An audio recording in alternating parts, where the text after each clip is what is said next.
आप सभी लोगों को सना मैथ्स क्लास में स्वागत है। आज मैं लेके आया हूँ 9th class maths 1.3 question number 4। देखेंगे इस प्रकार का क्वेश्चन है। बोल रहा है हमसे 0.9999 ये रिपीट हो रहा है को P/Q के रूप में व्यक्त कीजिए। क्या आप अपने उत्तर से आश्चर्यचकित हैं? अपने अध्यापक और कक्षा के सहयोगियों के साथ उत्तर की सार्थकता पर चर्चा कीजिए।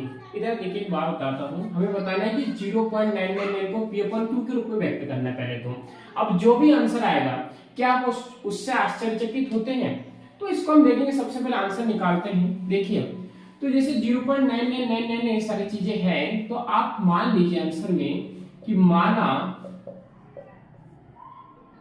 a इज इक्वल टू 0.9999 इंसान आगे तक चलता रहेगा, ऐसा मान लेते हैं। अच्छा मैंने पहले भी बताया था 9 किसी भी संख्या का अगर रिपीटेशन हो रहा है बार बार, कोई भी संख्या उसका अगर बार बार रिपीटेशन जैसे 6 अगर ये रिपीटेशन हो रहा है, इसका मतलब ये लिखा है कि 6 की पावर बार लगा हुआ है। क्या लगा हुआ है? 6 की पावर बार लगा है। तो हमने माना ये, तो हम इसको ऐसे लिख सकते हैं इज इक्वल टू 0.9 पर बार। इसको हम ऐसे भी लिख सकते हैं। अच्छा बार से क्या पता चलता है? बार से हमें ये पता चलता है कि हमें कितने से गुणा करना है। तो जैसे एक संख्या के ऊपर बार लगा है तो हमें 10 से गुणा करना है। बात मैंने कल भी बताया था आपको।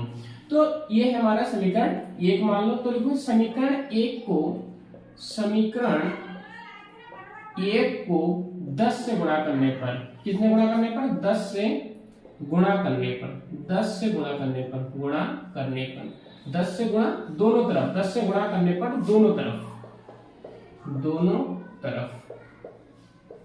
10 से गुणा कर। तो समीकरण 1 हम 10 से गुणा करते हैं, तो 10 से जब इसको गुणा करेंगे तो ये जाएगा 10a। जब इसको हम 10 से गुणा करते हैं तो किसी भी संख्या को अगर 10 से गुणा करते हैं तो एक संख्या के बाद पॉइंट आ जाता है। तो एक संख्या के बाद पॉइंट आ जाएगा 9 यहाँ पे आ जाएगा और इसके बाद पॉइंट आ जाएगा, फिर 999 आता जाएगा। अच्छा कितने 9 आएगा? कितने भी आ सकते हैं। ये समीकरण हमारा बन गया 2, क्योंकि 9999 इसका कोई अंत नहीं है। तो अगर हम एक संख्या आगे निकाल लेते हैं तो उससे कोई फर्क नहीं पड़ता, तब भी 9999 ही आना है। इधर देखिए आप क्या करोगे, लिखेंगे समीकरण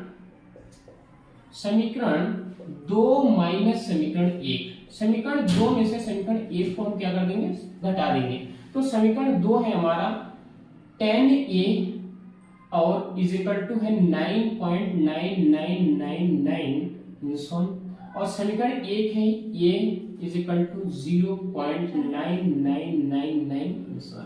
तो जब हम इसको घटाएंगे तो यहां से हमें मिलेगा 9a इज इक्वल टू, ये 999 सारा कैंसिल, यहां से लेकर ये सारी बातें क्या है? बराबर है। जब इसमें से इसको घटाएंगे तो ये 0 आ जाएगा और एक पॉइंट यहाँ पे बचेगा 9। तो a का वैल्यू आ जाएगा 9, ये मल्टीप्लाई में है। किसमें है? मल्टीप्लाई में है, तो इसमें आ जाएगा डिवाइड में, और 9 एकम 9, a का वैल्यू आया हमारा 1। a का वैल्यू कितना है? 1 आया। सुनिए हमने तो माना था कि a का वैल्यू 0.9999 है, लेकिन हम यहाँ पे देख रहे हैं कि a का जो वैल्यू है वो 1 आया। तो मैं आपसे बात बताता हूँ कि a का वैल्यू हमने ये माना था, आंसर हमारा ये रहा। तो इसका मतलब क्या है? इसका मतलब है कि ये एक साइड बराबर है, तो इसका मतलब है कि 1 और 0.9999 ये बराबर शो कर रहा है। भाई इसका जब एक साइड बराबर तो दूसरा साइड भी बराबर होना चाहिए। तो ये किसके बराबर है? देखिए बात बताता हूँ, 0.9999 इसका मतलब ये है कि एक साइड बराबर आ रहा है। इसका मतलब ये है कि दोनों बराबर है। बराबर है नहीं, लेकिन एक बात बताऊं कि इनके बीच का जो डिफरेंस है ना, इनको बीच का जो अंतर है, वो अंतर क्या है? बहुत ही कम है। तो लिखोगे कि 1 और 0.9999 इंसान तक ये चलता रहेगा। इनके 1 और 0.9999 के बीच का अंतर ना के बराबर है, बस यही बातें हैं जो हमें बताया कि आश्चर्यचकित होते हैं। हाँ आश्चर्यचकित थोड़ा सा ये है कि भाई एक और, क्योंकि ये यहाँ पर भी ये इतना बराबर आ रहा है, ये बातें भी बराबर है, तो क्या ये दोनों बातें बराबर है? देखने में तो बराबर नहीं लगे, लेकिन हाँ एक तरफ बराबर तो दूसरी तरफ भी बराबर होगा। इसका रीजन ये है कि इनके बीच का अंतर बहुत ही ना के बराबर है, इसीलिए ऐसा